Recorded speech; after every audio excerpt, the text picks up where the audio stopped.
Shivamogga cyber crime ಠಾಣೆಯಲ್ಲಿ ನಮ್ಮ ಜಿಲ್ಲೆಯ ಪ್ರಧಾನ ಡಿಸ್ಟ್ರಿಕ್ಟ್ ಜಡ್ಜರವರಾದ ಮಂಜುನಾಥ್ ಸಾಹೇಬ್ರವರ ಹೆಸರಲ್ಲಿ ಒಂದು ಫೇಕ್ ವಾಟ್ಸಪ್ ಮೆಸೇಜಸನ್ನು ಎಲ್ಲರೂ ಕಳಿಸ್ಕೊಟ್ಟು ಅವ್ರಿಗೆ ದುಡ್ಡನ್ನು ಕೇಳಿ ಇಸ್ಕೊಳೋ ಒಂದು ಕೇಸನ್ನು ನಾವು ರಿಜಿಸ್ಟರ್ ಮಾಡ್ಕೊಂಡಿದ್ದೀವಿ.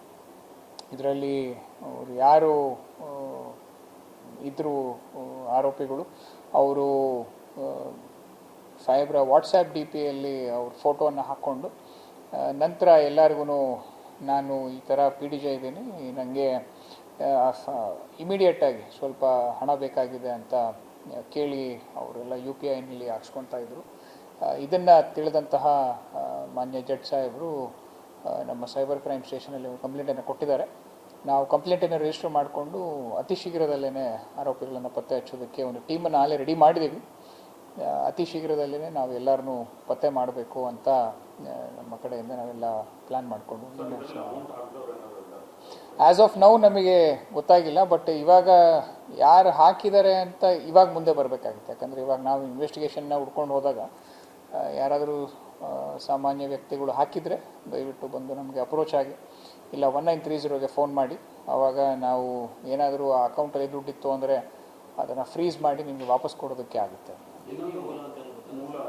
ಇಲ್ಲ, ಇನ್ನೂ ಸದ್ಯಕ್ಕೆ ಇನ್ವೆಸ್ಟಿಗೇಷನ್ ಅಲ್ಲ, ಅದು ಏನು ಮಾಡ್ತಾ ಇದ್ದಾರೆ, ಇಂಡಿಯಾದಲ್ಲಿ ಇದ್ಕೊಂಡೆ ಫಾರಿನ್ ಕೋಡನ್ನು ಯೂಸ್ ಮಾಡಿ ಇತ್ತೀಚಿನ ದಿನಗಳಲ್ಲಿ ಈ ಪ್ರಕರಣಗಳು ನಡೀತಾ ಇದೆ.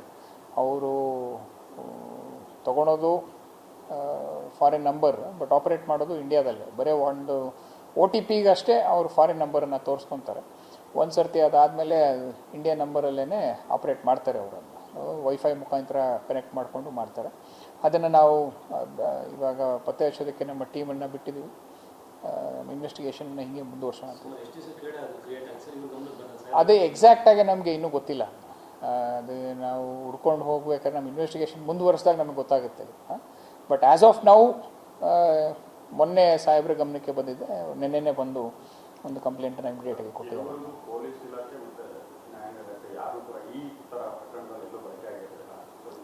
ಇಲ್ಲ, ಇದು ಆಗಿದೆ, ಬೇರೆ ಜಿಲ್ಲೆಗಳಲ್ಲೆಲ್ಲ ಆಗಿದೆ. ಇದು ವೆರಿ ಕಾಮನ್ MO ಇದು. ಹಾಂ, ಎಲ್ಲ ಕಡೆಗೂ ಆಗಿದೆ. ಆದರೆ ಎಲ್ಲ ಸಾರ್ವಜನಿಕರಲ್ಲೂ ಸ್ವಲ್ಪ ನೀವು ಕೇರ್ಫುಲ್ಲಾಗಿ ಇರೋದಕ್ಕೆ ನಾವು ಹೇಳ್ತೀವಿ. ಯಾವುದೇ ಗೌರ್ಮೆಂಟ್ ಅಫಿಷಿಯಲ್ಲು ನಿಮಗೆ ದುಡ್ಡನ್ನು ಕೇಳೋದಿಲ್ಲ. ಇದನ್ನು ದಯವಿಟ್ಟು ನೀವೆಲ್ಲರೂ ಒಂದು ಸ್ವಲ್ಪ ಪರ್ಸ್ನಲ್ಲಾಗಿ ನೀವು ಗಮನ ಹರಿಸಿ. ಹಂಗೇನಾದ್ರು ಇತ್ತು ಅಂದರೆ ಖುದ್ದಾಗಿ ಆಫೀಸರ್ಗೆ ಫೋನ್ ಮಾಡಿ ನಂತರ ನೀವು ದುಡ್ಡು ಹಾಕೋ ವ್ಯವಸ್ಥೆಯನ್ನು ಮಾಡಿ.